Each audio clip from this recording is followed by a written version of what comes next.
ہم کہتے ہیں کیسے پرورش ہوگی، کیسے کی جائے گی؟ نبی نے وہ سارا نمونہ ہمیں عطا فرمایا.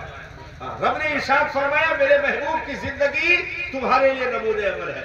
ان کی زندگی کا آئینہ اپنے سامنے رکھنا، اسی اعتبار سے اپنے آپ کو چلاتے جانا. زندگی کے کسی موڑ پر بھی تمہیں دشواریوں کا سامنا نہیں کرنا پڑے گا، کہیں پریشانیوں کا سامنا نہیں کرنا پڑے گا. آج امت جو چھاتی پیٹ رہی رو رہی ہے نا، طریقے مصطفیٰ کو چھوڑنا ہے وجہ بربادی، طریقے مصطفیٰ کو چھوڑنا ہے وجہ بربادی. اسی سے قوم دنیا میں ہوئی بے اقتدار اپنی.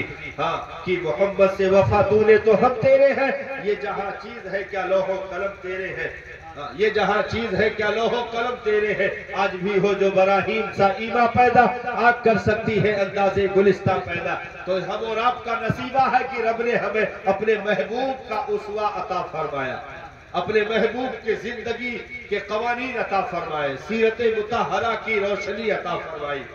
تو نبی نے وہاں سے بیٹی کو پایا. ماں دنیا سے رخصت ہو گئی، ماں دنیا سے رخصت ہو گئی. لیکن جب سرکار اعلان نبوت فرمانے کے بعد ایک دن ایسا آیا کہ حرم میں سرکار سجدے کے عالم میں تھے. ابو جہل نے شرارت کی، بعد اللہ جانور کی اوجھڑی لا کر کے سرکار کو سجدے کے عالم میں سر انور پر لا کر رکھ دی. حضرت سیدہ ننھی عمر میں تھی، دوڑی ہوئی حرم میں تشریف لے گئی. جا کر اپنے ننھے ہاتھوں سے روتی جاتی تھی اور اسے کھینچتی جاتی تھی، اسے کھینچتی جاتی تھی. بہت مشکل سے اس اوجھڑی کو پرے ہٹایا گیا. سرکار کے سر مبارک میں اس کی آلودگی جو ہے لگ چکی تھی. سیدہ دوڑی دوڑی گئی، پیالے میں پانی لے کر کے آئی. سرکار ایک پتھر پہ تشریف فرما تھے. مخدومہ کائنات نے اپنے ننھے ہاتھوں سے پانی ڈالنا اور سرکار کے منہ مبارک کو دھلنا شروع کیا. نبی نے بڑھ کر کے سیدہ کا ہاتھ چوم لیا اور کہا میری بیٹی تو نے اپنی ماں خدیجہ کا کردار اپنا لیا. آپ چلتی تھی تو لگتا تھا کہ حضرت سیدہ خدیجۃ الکبریٰ رضی اللہ عنہا جا رہی. بولتی تھی تو ان کے لہجے میں گفتگو، یعنی ماں کا پورا کیریکٹر، پورا کردار اپنے وجود مسعود میں حضرت مخدومہ کائنات نے اتار لیا تھا. تو بیٹی ماں کی جو ہے آئینہ دار ہو، ماں کی تصویریں اس کے وجود میں دکھیں، ایسی پرورش ہم کر دیں اپنی بچیوں کی. تو یہ نبی کی مقدس سنت ہے، نبی کا طریقہ ہے. اپنی بیٹیوں کو نبی نے ارشاد فرمایا اچھی پرورش، صرف پرورش نہیں، صرف پرورش میں تو یہود بھی ہے، نصارہ بھی ہے، مجوس بھی ہے. نبی نے ارشاد فرمایا اچھی پرورش تو صرف پرورش وہ ڈرامے اور فلموں کے نظر ہوتی ہے. اچھی پرورش جنت کو اپنے قدموں کے نیچے رکھنے میں وہ مقدر کا دھنی ہوتی ہے بیٹی، کہ خود بھی جنت کی حقدار ہوتی ہے، اپنی اولادوں کو بھی جنت کا حقدار کرتی ہے. تو نبی نے ارشاد فرمایا جس نے دو بیٹیاں، نبی نے ارشاد انگلی سے اشارہ فرمایا، دو بیٹیاں پائی. ایک صاحب نے عرض کی سرکار جس کی ایک بیٹی ہو، نبی نے کہا اسے بھی وہی انعام عطا کیا، یعنی دو بیٹیاں یا ایک بیٹی پائی اور اچھی پرورش کر کے. اور آگے پھر ارشاد فرمایا اچھے چوکھٹ تک. اس میں بھی اچھے کا لفظ ہے، صرف چوکھٹ تک نہیں. صرف چوکھٹ تک بھیجنے میں تو ماروتی بھی انعام میں رکھی جائے گی. صرف چوکھٹ تک بھیجنے میں مالداروں کی مالداری دیکھی جائے گی. صرف چوکھٹ تک بھیجنے میں دنیا داروں کی دنیا داری بھی دیکھی جائے گی. صرف چوکھٹ تک بھیجنے میں کوئی بدعقیدہ بھی ہو سکتا ہے، بد مذہب بھی ہو سکتا ہے، بے غیرت بھی ہو سکتا ہے، بے دین بھی ہو سکتا ہے، صرف چوکھٹ تک بھیجنے میں کامیابی نہیں ہے۔ سرکار نے ارشاد فرمایا اچھے چوکھٹ تک بھیجنے میں کامیاب ہو گیا۔ تو اچھا چوکھٹ کون سا ہو سکتا ہے؟ اچھا چوکھٹ سنگ مرمر کا لگا ہوا چوکھٹ نہیں مراد ہے، بلکہ چھپر ہو، نیچے مٹی کی مڈیر بنی ہو، اس کے نیچے دیندار بیٹی رہتی ہو، تو وہی اچھا چوکھٹ ہے۔ اچھے چوکھٹ تک سرکار نے ارشاد فرمایا اچھے چوکھٹ تک بھیجنے میں کامیاب ہو گیا۔ تو اب انعام کیا ہوگا بھائی؟ اچھی پرورش کی، اچھے چوکھٹ تک بھیجنے میں کامیاب ہو گیا، تو اب انعام کیا ہوگا؟ قربان جاؤ میرے قریب آقا نے ارشاد فرمایا وہ جنت میں پھر مجھ سے ایسے قریب ہوگا جیسے دو انگلیاں، یعنی اسے جنت میں میرا پڑوس عطا کر دیا جائے گا جس خوش نصیب نے دنیا میں میری سنت سمجھتے ہوئے بیٹی کی اچھی پرورش کی اور اچھے چوکھٹ تک بھیجنے میں کامیاب ہو گیا۔ اب علماء سے اشارہ حضرت بہت تعریف کی جانب بولنے جا رہے ہیں۔ اچھی پرورش سرکار نے ایسی فرمائی کہ صرف بیٹی نہیں بلکہ صاحب کائنات کی عورتوں کا سردار کر دیا۔ جملے کا اشارہ ہے حضرت، بہت بڑا جملہ آنے جا رہا ہے، آپ بھی توجہ دیجیے گا۔ اچھی پرورش ایسی فرمائی کہ سیدہ کائنات بنا دیا اور اچھے چوکھٹ کا ایسے انتخاب فرمایا کہ فاتح خیبر کو داماد بنا دیا۔ اچھی پرورش بیٹی کو جنتی عورتوں کا سردار بنایا اور اچھا چوکھٹ کہ نبی نے رخصتی کے وقت خود اپنی بیٹی فاطمہ الزہرا سے ارشاد فرمایا میری بیٹی غم نہ کرنا، میں نے ایسے کے ساتھ تیرا رشتہ کیا ہے جو اس روئے زمین پر سب سے بہتر ہے۔ ہاں تو اچھا چوکھٹ، اب اچھا چوکھٹ میں آپ نے مولا علی کے ہے اے سی لگی تھی؟ نہیں۔ Air conditioner? نہیں۔ مولا علی کے ہے ماربل سالوار؟ نہیں۔ مولا علی کے ہے بلڈنگ؟ نہیں۔ مولا علی کے ہے فورچوننگ پی وی سی؟ نہیں۔ مولا علی کے ہے انلیمیٹڈ؟ کچھ نہیں، کچھ نہیں، کچھ نہیں، گھر بھی نہیں، ہاں اپنا گھر بھی نہیں تھا لگی۔ مولا علی چونکہ سرکار کے گھر اپنا خود پر پل رہے تھے، بھائی سرکار نے گود لیا ہوا تھا تو سرکار کے گھر مولا علی کی پرورش چل رہی تھی، اپنا گھر بھی نہیں تھا۔ وہ تو ایک صحابی جو انصاری تھے، مدینہ کے رہنے والے تھے، انہوں نے عرض کی سرکار میرا گھر خالی پڑا ہے اور میں علی کو وہ گھر دیتا ہوں بخوشی، سرکار اس پر کوئی معاوضہ نہیں ہے، کوئی روپیہ پیسہ نہیں، تو انہوں نے اپنا گھر دے دیا۔ سرکار نے ارشاد فرمایا مولا علی کو بلایا، مسکرایا، ارشاد فرمایا علی نکاح ہونے جا رہا، کچھ خرچہ ورچہ رکھے ہو، کچھ پیسہ کوڑی ہے؟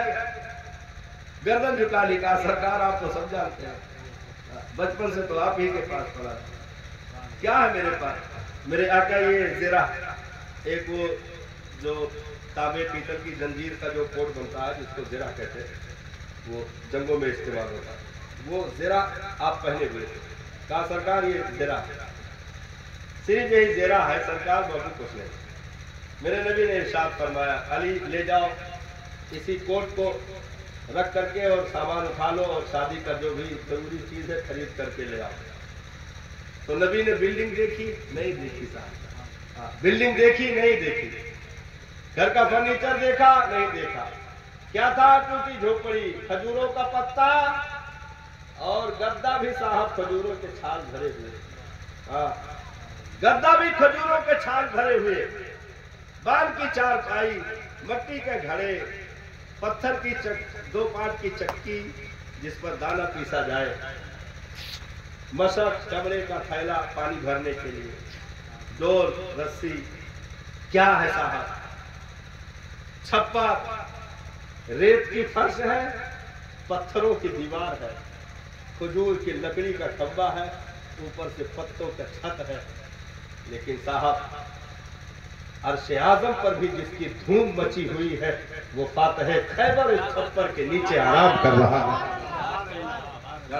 لا فتح الا علی، لا سیف الا ذوالفقار کا مزدہ جسے میدان جنگ میں مل رہا ہو وہ فاتح خیبر کی ذات اس کٹیا کے نیچے آرام کر رہی ہو۔ حوران جنت جسے جھک کر سلام کرے وہ سید کائنات، مخدوم کائنات اس کٹیا کے نیچے آرام کر رہی ہے۔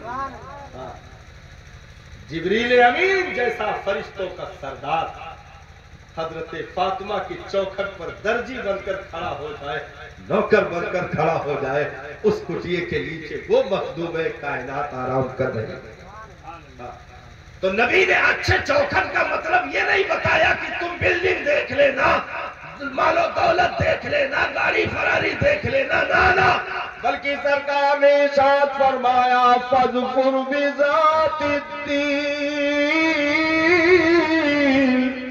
دینداری کو ترجیح دے دینا، دینداری دیکھنا۔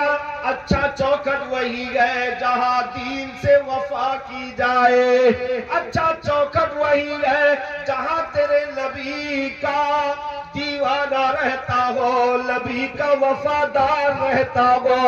اچھا چوکھٹ وہی ہے جہاں قرآن کی تلاوت کی آواز آتی ہو، اچھا چوکھٹ وہی ہے جہاں سجدے سے گھر کو معمور کیا گیا ہو، اچھا چوکھٹ وہی ہے جہاں شریعت کے قانون نافذ ہو، اچھا چوکھٹ وہی ہے جہاں دین کے وفادار رہتے ہو۔ تو نبی نے اچھی پرورش اور اچھے چوکھٹ کی طرف اشارہ کر کے ہم امتیوں کے لیے وہ زندگی کا قانون عطا فرما دیا کہ بیٹی پالنا تو اگرچہ فاطمہ تو نہیں ہو سکتی لیکن اپنی بیٹی کو کنیز فاطمہ ضرور بنا دینا اور اچھے چوکھٹ تک بھیجنا، تو پھر تیرے نبی کا پڑوس جنت میں تجھے نصیب کر دیا جائے گا۔ یہ ہم اور آپ کی مقدر ہے کہ نبی کا اسوہ، نبی کی زندگی کا وہ چمکتا دمکتا قانون ہم غریبوں کو رب نے نصیب فرمایا، عطا فرمایا کہ ہم جس بھی سیرت کے پہلو پر عمل کریں، نظر کریں، ہمارے لیے کامیابیوں کے جوہر موجود ہے۔ صاحب ساری داستانیں آج بھی چمک رہی ہیں، صبح قیامت تک چمکتی رہے گی۔ تو یہ بیٹی کے نکاح کے موقع پر، ایک بیٹی کی شادی کے موقع پر یہ اعزازی پروگرام رکھا گیا۔ یہ آپ بالکل مایوس نہ ہوں گے کہ لوگ نہیں پہنچے، بلکہ اس بات پر خوش ہونا کہ مدینے والے بھی دیکھ رہے ہیں، ان کی بھی آمد ہے، فرشتوں کی بھی آمد ہے، رب نے قبول فرما رکھا ہے۔ باقی لوگوں کا کیا صاحب، بھیڑ تو صاحب سرکس میں بھی لگ جاتے ہیں، بھیڑ تو بازاروں میں بھی لگ جاتے ہیں، لیکن جہاں اللہ و رسول کا ذکر ہو وہاں صاحب بھیڑ نہیں دیکھی جاتی ہے، حسینی کردار دیکھا جاتا ہے، کربلا کی وفا دیکھی جاتی ہے، اہل بیت کا عشق دیکھا جاتا ہے، نبی کے گھر والوں کا پیار دیکھا جاتا ہے۔ اس لیے ہم بھیڑ پر کبھی فخر نہیں کرتے، بھیڑ تو ہم سے کہیں زیادہ غیروں کے میلوں میں ہو جایا کرتی ہے، جھمیلوں میں ہو جایا کرتی ہے۔ بھیڑ کا اپنا کیا ہے صاحب، بھیڑ کہیں بھی اکٹھا ہو سکتی ہے، لیکن یہ بھیڑ کا معاملہ نہیں ہے۔ ہم کبھی بھیڑ نہیں دیکھا کرتے ہیں، بلکہ اپنے دلوں کا درد جہاں رکھ کر بیٹھے ہو وہاں اپنے آقا کی آمد کا انتظار کرتے ہیں۔ جہاں ذکر حبیب ہوتا ہے خود خدا بھی قریب ہوتا ہے، اس کی محفل میں بیٹھنے والا، اس کی محفل میں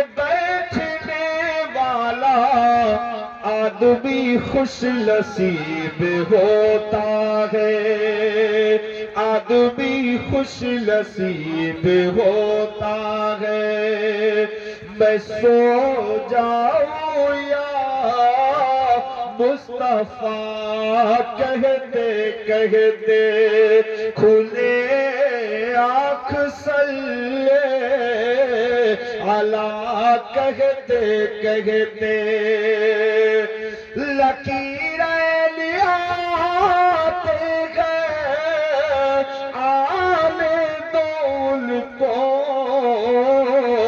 وہی آقا ہوگے وہی بات ہوگی، وہی بات ہوگی۔ اس لیے ہم اپنے نبی کو یاد کرنے کے لیے بھیڑ کے محتاج نہیں ہے صاحب۔ ہمیں جہاں بھی درد اٹھتا ہے ہم چراغوں کی ٹمٹماتی روشنی میں درود کے گجرے پیش کر کے اپنے نبی کو یاد کر لیتے ہیں، ہم انہیں پکار لیتے ہیں، ہم انہیں صدا لگا دیتے ہیں۔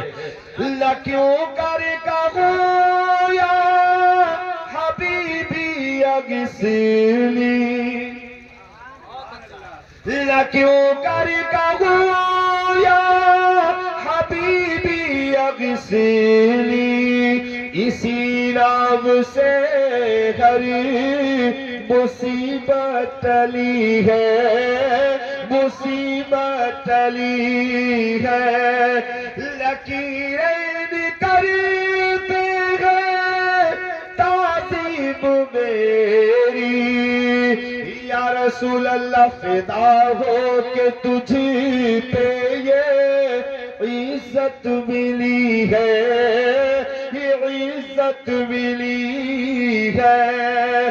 شفاعت کرے حشر میں جو رضا کی، سوا تیرے کس کو یہ قدرت ملی ہے، قدرت ملی ہے۔